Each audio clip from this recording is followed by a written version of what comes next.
사랑하고 축복합니다. 6월절 만찬 이후에 그 고별 강화가 있었습니다. 그리고 또 예수님께서 기도하셨죠. 여기까지 우리가 생각했습니다. 이게 요한복음 17장이고요. 이제 요한복음 18장에는 이제 그 모든 걸 마치고 기드론 시내를 건너서 감람나무가 있는 동산에 이제 오르신 것입니다. 이곳으로 들어오셨어요. 다른 복음서 보면은 겟세마네 동산이라 그렇게 이름을 붙였습니다. 유다가 무리를 이끌고 왔죠. 여기 군대라고 돼 있는데 로마 군대를 의미합니다. 그 세계를 제패했던 그 용맹스러운 무자비한 그 로마 군대요. 이 단어가 보통은 인원을 600명을 얘기한다고 합니다. 근데 그렇게 많진 않았을 것 같고 어떤 학자는 한 200명 정도로 추산을 하더라고요.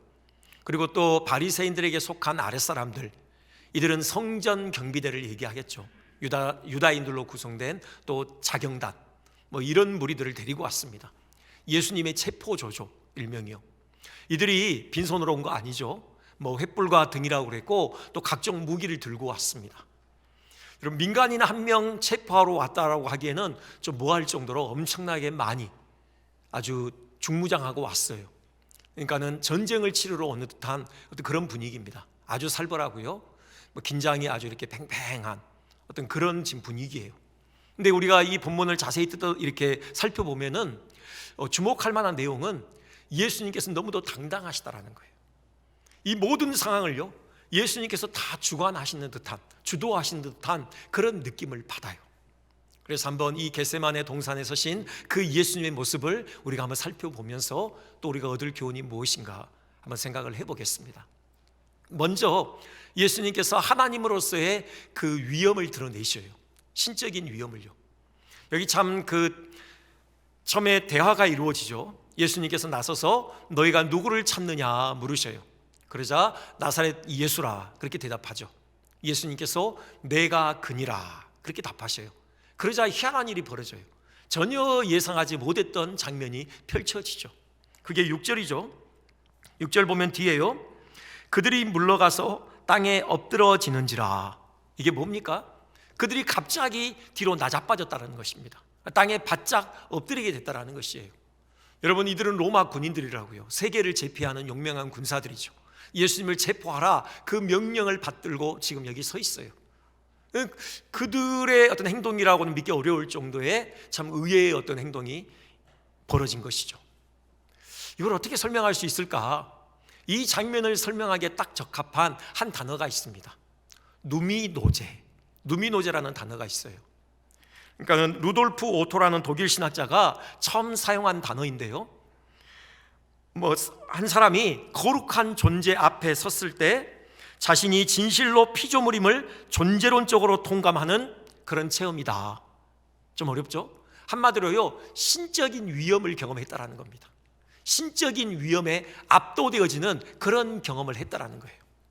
이걸 잘 표현해주는 또 영상이 하나 있습니다. 한번 준비했는데 한번 보실까요?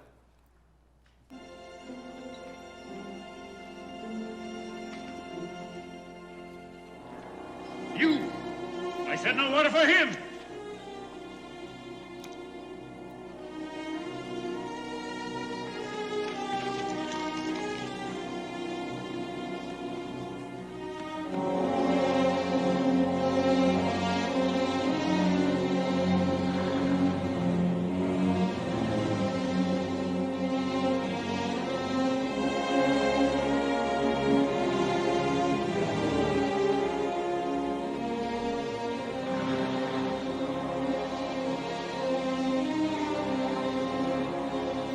On your feet, all of you.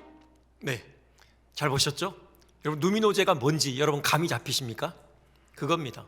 저 무자비한 로마 군인, 주님 앞에서 꼼짝을 못 하잖아요. 네, 자기도 왜 그러는지 모를 거예요. 이게 어떤 그런 신적인 위엄을 느끼는 거죠. 어떤 그런 거룩함에 압도당하는 겁니다. 이들은 더 강한 느낌을 받은 거예요. 지금 예수님께서 더 강하게 그분의 하나님 되심을, 그 위엄을 드러내신 거죠. 그래서 자기들의 의지와 상관없이 그냥 나가 떨어진 거예요.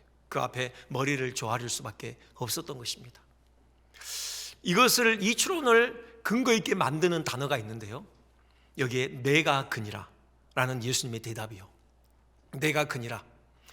이거 개역 개정판은 이렇게 번역했는데 이 전의 번역 개역 한글판은요 내로라 이렇게 번역했어요. 이게 원문에도 충실한 번역이에요.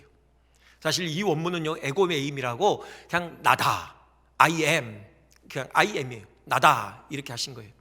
자주 말씀드린 것 같은데 우리가 이 나다, 이 주님의 이 고백을 통해서 연상되는 한 장면이 있는데요, 호렙산 떨기나무에서 모세에게 하나님이 당신의 이름을 소개하시는 그 대목이죠. 하나님께서 호렙산에서 모세를 부르시잖아요. 애굽에 가라고요. 그때 모세가 하나님께 묻죠. 하나님, 이름을 가르쳐 주십시오. 곧 하나님의 정체를 알려달라는 것입니다. 그때 하나님께서 이렇게 답하십니다. 출애굽기 3장 14절이죠. 하나님이 모세에게 이르시되 나는 스스로 있는 자니라. 너는 이스라엘 자손에게 이같이 이르기를 스스로 있는 자가 나를 너희에게 보내셨다 하라. 여기 스스로 있는 자, 이게요 원문 그대로 직역하자면은 나다, I am이에요. 그러니까는 지금 예수님이 말씀하신 나다, 그것과 똑같은 지금 단어입니다. 여기서 여호와라는 이름이 나왔어요. 그러니까 예수님께서 지금 그 무리들에게 나다라고 선언하신 것은요, 당신이 여호와다, 지금 그렇게 말씀하신 거예요. 예수님이 하나님 되심, 바로 그 여호와 하나님 되심을 지금 선포하신 것입니다. 말로만 하신 게 아니라요, 그 순간 하나님으로서의 그 신적인 위엄이 발휘된 거예요. 그러자 그들이 그냥 바짝 엎드릴 수밖에 없었던 것입니다. 이분이 예수님이십니다. 여호와 하나님이셔요. 이 장면이 여러분 생각해 보면 정말 통쾌해요. 여기에 우리가 세상에서 마주하게 되는 악의 세력들이 결집해 있습니다. 여기 유다요, 돈의 그 욕심에 의해서 자기 스승을 팔아먹은 비정한 사람 아닙니까? 지금도 이 세상에 극성하고 있는 만몬주의를 대변하고 있어요. 여러분, 돈을 사람보다 더 귀히 여기는 세상이죠. 돈 때문에 인간의 존엄성을 무참히 짓밟는 여러분, 그런 일들이 자행되고 있습니다. 그 만몬주의의 대변자가 지금 유다예요. 그렇게 서 있는 거죠. 로마 군인들이요, 무자비한 정치 권력을 대변합니다. 이들은 힘을 숭상하죠. 힘이 곧 정의예요. 무력으로 다른 나라를 침범하고요, 국권을 침탈하고 영토를 확장시키죠. 그래서 제국을 만들어내요. 이 과정에서요 희생되는 인명, 이들은 하찮게 여깁니다. 지금도 이런 일이 버젓이 벌어지고 있잖아요. 영토 확장의 야욕에 의한 전쟁의 포화가 잦아들고 있지 않습니다. 이로 인하여서 수많은 사람들이 삶의 터전을 잃고 유리하고 있고요, 또 무참히 무고한 인명이 살상되고 있어요. 그런 무자비한 정치 권력, 로마 군인들이 대변하고 있어요. 여기 성전 경비대요, 이들은 부패한 종교 지도자들을 대변하고 있습니다. 자기네의 기득권을 지키기 위해 결국 하나님의 아들을 십자가에 못 박는 자들이잖아요. 종교를 세속적 이익을 위한 도구로 이용하는 자들입니다. 하나님까지라도 이용해서요 결국 자기의 야망을 충족시키고자 혈안이 되어 있는 그 무리, 부패한 종교 지도자들, 그들을 지금 대변하며 이 경비대가 서 있는 것이죠. 이들 배후에 또 누가 있습니까? 그들을 충동하고 조장하고 있는 악의 세력이 있죠. 이 세상의 권세 잡은 자 사탄이 있는 것입니다. 여러분, 이 악의 세력이 결집해 있는데 이들이 예수님의 그 신적인 위엄 앞에 그냥 바짝 엎드린 것이에요. 그들이 머리를 조아린 것입니다. 그들의 의지와 상관없이 나가떨어지고요, 그 예수님 앞에 머리를 조아릴 수밖에 없는 그런 상황이 펼쳐진 거예요. 여러분, 얼마나 통쾌합니까? 근데요, 이것이 일시적인 승리가 아닙니다. 이들이 일시적으로 이렇게 굴복하고 그 다음엔 다르냐? 그게 아니에요. 예수님께서 여기서는 승리하셨지만 다음의 싸움에서는 또 예수님이 밀리고 어떤 이런 싸움판이 벌어지는 게 아니라고요. 이게 바로 결정적인 승리입니다. 모든 악의 세력은 예수님 앞에 무릎을 꿇을 수밖에 없어요. 지금 여기서 보여주고 있는 이 장면은 장차 우리가 온전하게 보게 될 그 장면을 미리 예시하는 것입니다. 모든 악의 세력이 우리 주님 앞에 무릎을 꿇을 것입니다. 굴복해서 머리를 조아리게 될 그날은 반드시 올 거예요. 불의가 멸하여지고 하나님의 의만 거하는 새 하늘과 새 땅이 펼쳐지게 될 것입니다. 여러분, 이것을 우리가 보게 돼요. 우리가 이것을 고대할 수 있습니다. 이 주님이 우리 주님이세요. 우리가 이 세상 한가운데 있으면서 우리가 불의와 타협하지 않을 수 있는 이유는 이 주님 때문이죠. 우리가 하나님께서 명하신 그 명령에 온전히 순종해서 의를 실천할 수 있는 이유는 이 주님이 우리 주님이시기 때문입니다. 우리가 그 새하늘과 새 땅이 펼쳐질 그 날을 고대하면서 우리는 우리에게 주어진 그 믿음의 싸움을 우리는 힘있게 싸울 수 있는 것이죠. 우리 주님께서 함께 하십니다. 늘 동행하십니다. 여러분, 이런 이야기가 있어요. 오래전에 시골 마을에, 그러니까는 작은 산을 사이에 두고 그 두 동네에 두 자매가 살고 있었어요. 이들이 결혼을 해서 이제 가정을 이루고 살고 있는데요. 동생이 이제 가끔 언니네 집에 이렇게 놀러 오는 거죠. 뭐 그렇잖아요. 시골에 이제 식구들 다 저녁 해 먹이고 밥 먹고 나면 잘 때까지 할 일이 없잖아요. 그러니까 이제 마실 나오는 거죠. 우리 어릴 때 마실 나간다고 그러잖아요. 이렇게 작은 산을 지나서 이제 언니네 집에 오는데 그 밤길에 올 때마다 꼭 등에 그 2살 난 아이를 업고 와요. 그러자 언니가 한 번은 이렇게 얘기합니다. 아, 재우고 오지. 와, 잠깨구로 업고 오노. 그러자 동생이 이렇게 얘기해요. 언니야, 밤길에 이거 하나 업고 오면 든든하다. 네. 이 밤길에 산을 넘을 때 2살짜리 아이 하나만 등에 업고 같이 걸어도 든든하다는 것이죠. 하물며 우리 인생의 밤길을 걸어갈 때 우리 주님께서 우리와 함께 하신다면 여러분 뭐가 두렵겠습니까? 우리 주님 우리와 함께 계십니다. 모든 악의 세력이 그 의지와 상관없이 머리를 조아릴 수밖에 없는 그 신적인 위험을 가지신 우리 주님께서 우리와 늘 함께 계십니다. 우리를 업고 가시는 것입니다. 우리를 품에 안고 가시는 것입니다. 여러분, 어떤 무리와도 타협하지 않을 수 있는 근거가 여기에 있습니다. 우리가 힘있게 우리에게 주어진 믿음의 싸움을 싸울 수 있는 것이죠. 그런 은혜가 우리 모두에게 주어지기를 주님의 이름으로 축원합니다. 두 번째요, 우리가 발견하게 되는 주님의 모습은 스스로를 죽음에 넘기우시는 주님의 모습이죠. 그렇죠. 말씀 한마디에 살기등등한 군인들이 힘없이 나가떨어지는 그런 위험을 지니신 하나님이신데 어쩔 수 없이 잡혀 죽으시는 것 아닙니다. 자신을 스스로 내어주시는 것이에요. 여기 4절에 보면 그렇게 돼 있죠. 그 당할 일을 다 아시고 나아가 이르시되, 이렇게 돼 있습니다. 그러니까는 유다가 무리들을 지금 이렇게 데리고 오는 것을 보셨어요. 그러면서 그 당할 일을 다 아시고 나아가, 이렇게 지금 말씀하고 있어요. 여기 그 당할 일을, 이게 뭡니까? 지금 체포되시고 고난당하시고 십자가에서 죽으신다라는 거죠. 이 일이 펼쳐질 것을 주님이 다 아십니다. 그래서 어떻게 했다고요? 뒤로 물러나셨다? 그게 아니라 나아가셨다라는 거예요. 그것은 곧 죽음을 결단하셨다라는 겁니다. 스스로를 죽음에 내어주시는 그런 결단의 행위예요. 사실 이 동산에 오르신 자체가 이미 당신을 죽음에 내어주시는 행위입니다. 여러분, 다시 6월절 처음 그 종료주일로 돌아가 보세요.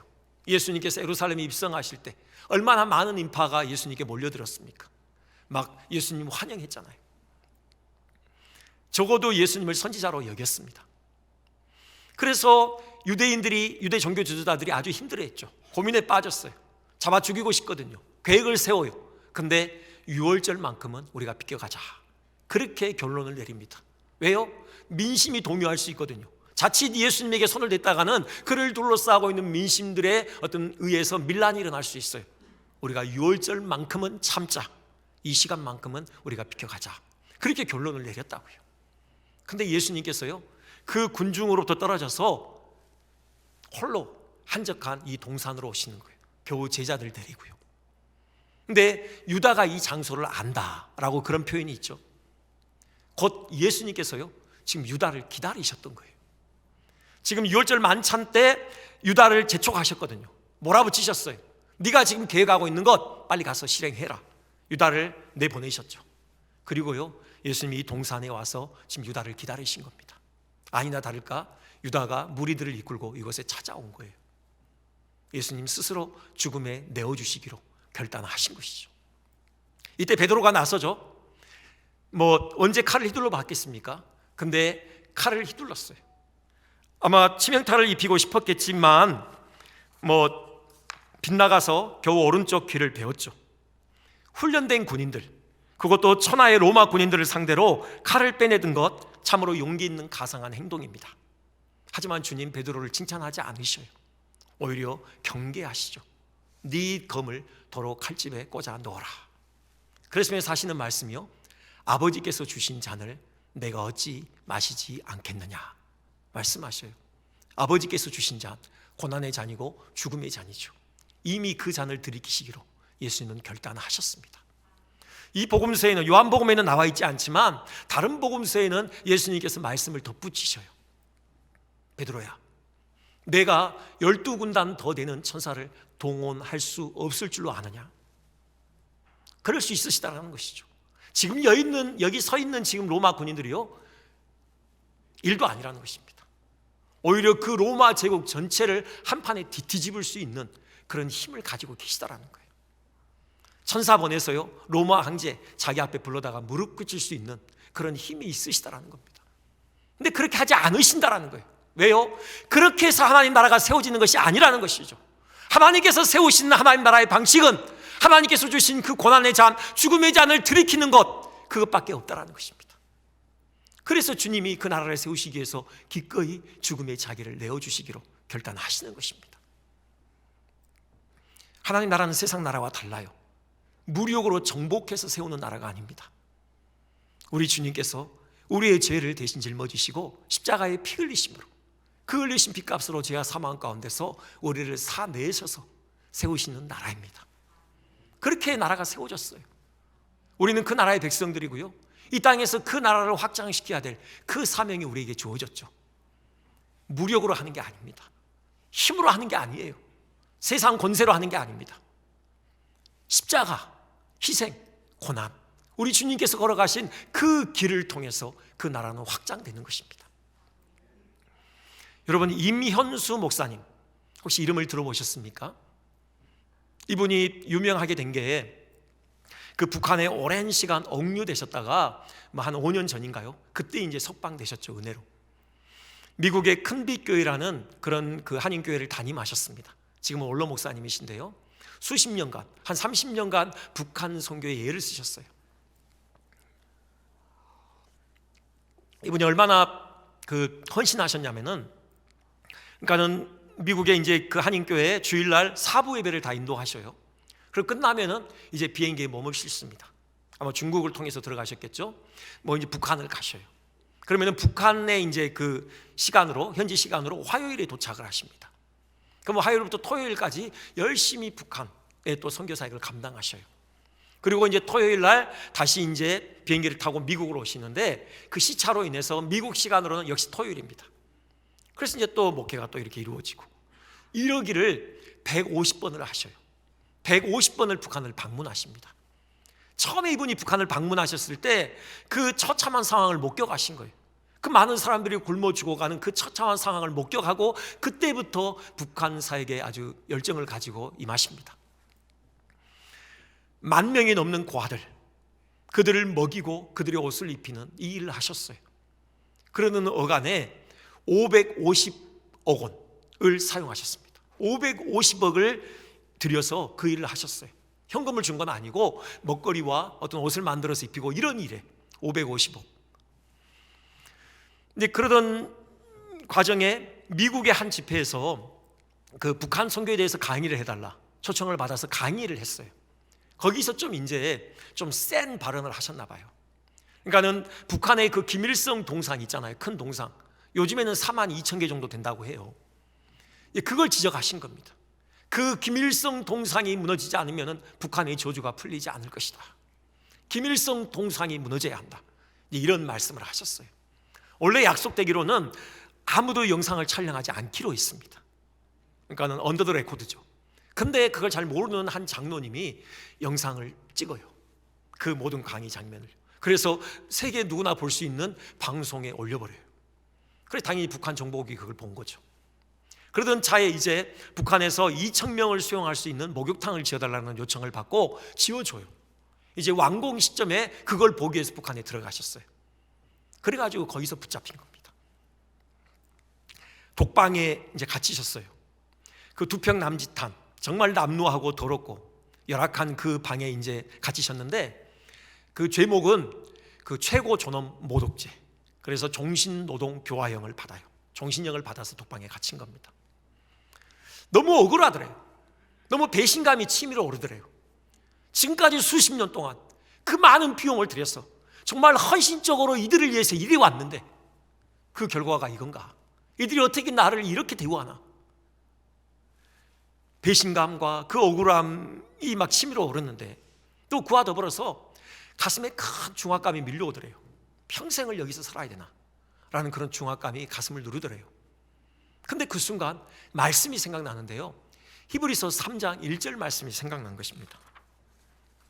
우리가 믿는 도리의 사도이시며 대제사장이신 예수를 깊이 생각하라. 이 히브리서 3장 1절, 예수를 깊이 생각하라, 이 말씀이 떠오르는 거예요. 선명하게 묵상했답니다. 예수님을 생각했어요. 그랬더니 답이 나오는 거예요. 예수님은 나보다 훨씬 더한 억울한 일을 당하셨구나. 그렇잖아요. 예수님께서 받으신 재판, 말도 안 되잖아요. 정말 억울한 그런 재판이죠. 근데 예수님 그걸 다 감내하시잖아요. 예수님은 하나님이셔요. 하나님이 친히 지으신 사람들 아닙니까? 그 피조물에 의해서 그렇게 억울한 그런 처우를 받으신다고요. 그래도 예수님 묵묵히 감내하시고 십자가 지시잖아요. 그에 비하면 자기는 아무것도 아니라는 거죠. 인간이고 죄인이라는 것이죠. 그래서 감내하겠다라는 겁니다. 문제가 안 되더라는 거예요. 그와 동시에 그 환상인 것 같은데, 그 어깨 넓이의 깃털이 날아오더니 자기 가슴에 이렇게 내려앉더래요. 그 순간 그토록 무겁게 짓누르던 중압감이 사라지더래요. 마음의 평강이 임하더랍니다. 그래서 949일을 그렇게 주님과 동행하면서 그 감옥 생활을 이겨내셨습니다. 그분이 마지막에 이런 말씀을 하셔요. 이건 거짓말이 아닙니다. 이건 정말 진실로 고백하는 바입니다 하면서요, 내 인생에 있어서 가장 복된 순간은 그 감옥에 있었던 날들입니다. 열악하죠. 늘 혼자였습니다. 그 감옥에 홀로 갇혀 있어요. 말 걸 사람이 없어요. 밥도 늘 혼자 먹습니다. 계산해 보니까 3,000끼니 이상을 혼자 드셨대요. 2달 만에 23kg 체중이 줄어요. 그럼에도 불구하고 그 날들이 가장 복됐다라는 거예요. 왜요? 그때가 가장 내 영혼이 순수했을 때라는 것입니다. 그 고난으로 인하여서 내가 가장 성숙을 경험할 수 있는 그 복을 누렸다라는 것이죠. 저는 확신합니다. 그분의 그 희생과 그 섬김, 그것이 결코 헛되지 않을 것이라는 것을요. 하나님께서 그분이 뿌리신 그 씨앗, 그 희생의 씨앗을 통해서 북한 땅에 일하실 것입니다. 그 땅에 복음의 빛을 비추실 거예요. 그 땅에 참된 생명과 평화와 자유가 가득한 하나님 나라를 이식해 내실 것입니다. 여러분, 하나님의 나라는 섬김으로, 희생으로 이루어지는 것입니다. 우리 그 길을 걸어가기로 우리 결단하는 복된 시간 됐으면 좋겠습니다. 마지막으로 한 가지 우리 주님의 모습 살펴보겠습니다. 끝까지 제자들의 안위를 돌보시는 우리 주님의 모습을 보게 됩니다. 죽음으로 넘어가는 그 극한 상황에서도요, 주님 제자들을 안위 생각하셔요. 8절에 그렇게 말씀하시죠. 나를 찾거든 이 사람들이 가는 것은 용납하라. 무슨 말씀입니까? 너희가 지금 나를 찾으러 왔지, 나를 체포하러 왔지, 내가 순순히 너희를 따라갈 테니까 내 제자들, 이들은 평안히 가게 놔두라. 그렇게 당당하게 명령하시는 것입니다.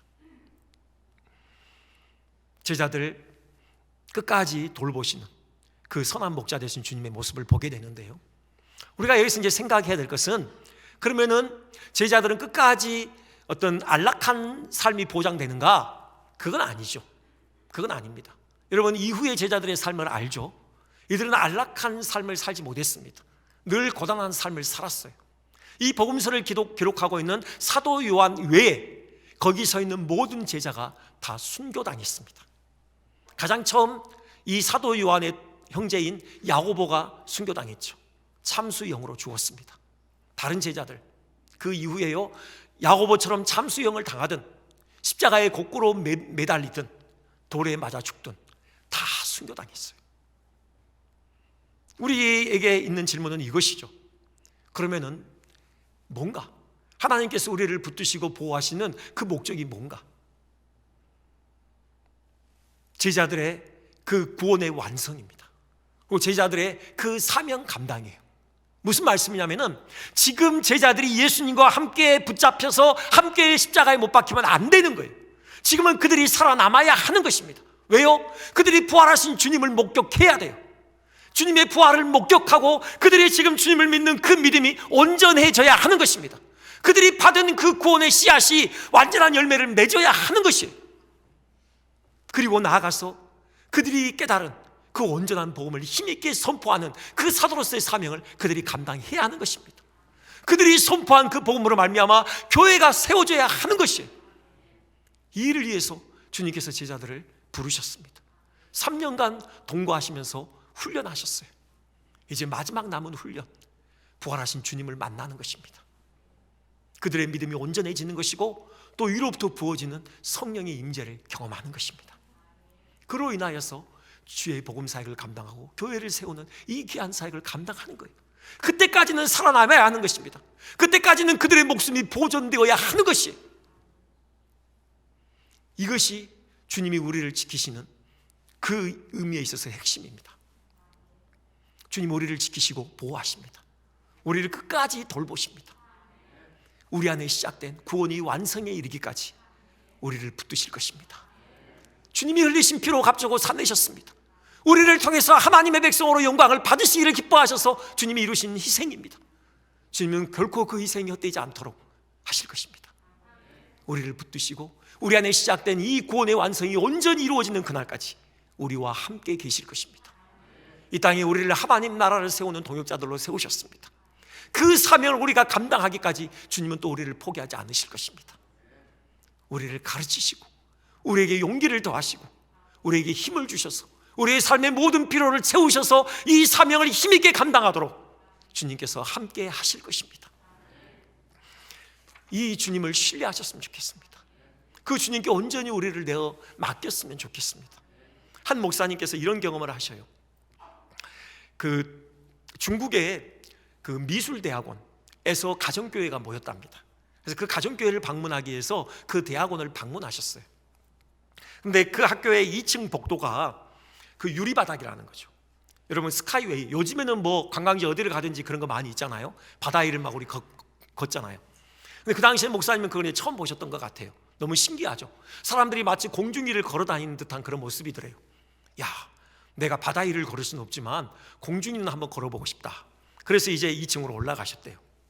거기에 이제 안내판이 있기를 이 유리는 2톤 트럭이 달려도 버틴 검증이 끝난 복도이니 안심하고 걸어 다니시오. 이제 이런 글귀가 새겨져 있더래요. 그런데 막상 걸으려고 발을 내딛는 순간 발이 저리더랍니다. 그래서 다시 안내판을 읽었어요. 그리고는 심호흡을 하고는요 살살 발끝으로 걸었다고 해요. 여러분도 그런 경험 있지 않으세요? 뭐 발끝으로 걷나 그냥 뚜벅뚜벅 걷나 어차피 받는 하중은 똑같잖아요. 근데 발끝으로 걸으면 왠지 하중이 덜 나갈 것 같은 그런 착각에 빠지긴 하죠. 그러지 말자라는 겁니다. 여러분 문제에 우리가 가지고 전전긍긍하고 불안해하지 말자라는 거예요. 주님을 신뢰합시다. 주님이 선하신 분이셔요. 그 죽음의 극한 상황에서도 제자들의 안위를 생각하시잖아요. 그들의 구원의 안성을 생각하시고 그들에게 주어진 사명의 그 완성을 생각하시며 그들을 붙드시잖아요. 주님 우리를 붙들고 계시다고요. 모든 악의 세력이 그분 앞에 바짝 머리를 조아릴 수밖에 없는 그 능력의 하나님이셔요. 여러분 그분께 얼마든지 우리의 삶 믿고 맡길 수 있는 것입니다. 한 가지만 더 말씀드리고 말씀을 맺겠는데요, 우리에게 주어지는 또 하나의 교훈은 우리도 주님의 심장을 품자는 겁니다. 우리도 주님처럼 우리에게 맡겨진 영혼 우리 끝까지 섬깁시다. 그 영혼을 끝까지 섬기는 것, 이것이 뭔지를 잘 보여주는 예가요, 그 예수님의 비유 중에 선한 사마리아인의 비유 있잖아요. 거기서 잘 보여줘요. 여러분 예루살렘에서 여리고로 내려가다가 한 사람이 강도 만나죠. 늘심 두들겨 맞고 거반 죽은 채 쓰러져 있습니다. 사마리아인이 여행하던 중에 그 사람을 목격해요. 한눈에 어떤 상황인지 알 수 있어요. 예루살렘에서 여리고에 내려가는 그 길은 강도가 늘 출몰하는 곳이거든요. 긍휼히 여기는 마음이 이렇습니다. 가까이 다가가요. 응급처치를 해주죠. 그리고는 돌아서서 자기 길을 가지 않아요. 그 사람 자기 짐승에 태우고요 요관으로 데리고 갑니다. 그날 밤을 함께 보내요. 아마 밤을 샜을 것 같아요. 옆에서 극진히 그 사람을 돌봐줬던 겁니다. 그리고는 이제 급한 일이 있어서 이제 어쩔 수 없이 그 사람을 떠나야 해요. 근데 그냥 떠나느냐? 그렇지 않죠. 요관 주인을 만나요. 그에게 이런 부탁을 합니다. 누가복음 10장 35절이요. 그 이튿날 그가 주막 주인에게 데나리온 2를 내어주며 이르되 이 사람을 돌보아 주라. 비용이 더 들면 내가 돌아올 때에 갚으리라 하였으니, 이 사람 돌봐주라는 겁니다. 그러면서 거기에 들어가는 비용을 자기가 내겠다고 하면서 일단 2 데나리온, 이틀치 품삯이죠. 이틀치 그 일당을 주는 겁니다. 근데 그 다음 말이 더 기가 막혀요. 보세요 여러분, 내가 돌아올 때에 갚으리라. 뭡니까? 그대로 끝나는 게 아니에요. 다시 돌아온다라는 겁니다. 이 당시에는 의료기술이 그렇게 발달하지 않았잖아요. 지금 늘 심두드려 맞고 거반 죽은 채 됐으면요, 거기서 회복되려면 상당한 시간이 걸릴 것 아닙니까? 다시 돌아온다라는 거예요. 지금은 급해서 어쩔 수 없이 떠나지만 일을 마치고 다시 그 사람 곁으로 온다라는 겁니다. 언제까지요? 그 사람이 회복해서 일상적인 생활이 가능할 때까지 그 사람을 돌보겠다라는 것입니다. 그 소중한 자기 시간을 드리고요, 자기의 재물을 바쳐서 그 영혼을 섬기는 것입니다. 이것이 끝까지 돌보는 거죠. 이것이 주님의 마음이고 주님이 우리에게 요청하시는 바입니다. 우리 그렇게 우리에게 맡겨진 영혼들 끝까지 섬겼으면 좋겠습니다. 우리의 시간을 드리고 우리의 물질을 드리고 그 영혼을 위해서 기도하고 우리가 사랑으로 섬김으로 그 영혼이 정말 하나님의 사람으로 온전히 세워지기까지 그 섬김의 수고를 감당하는 우리 모두 되시기를 주님의 이름으로 축원드립니다.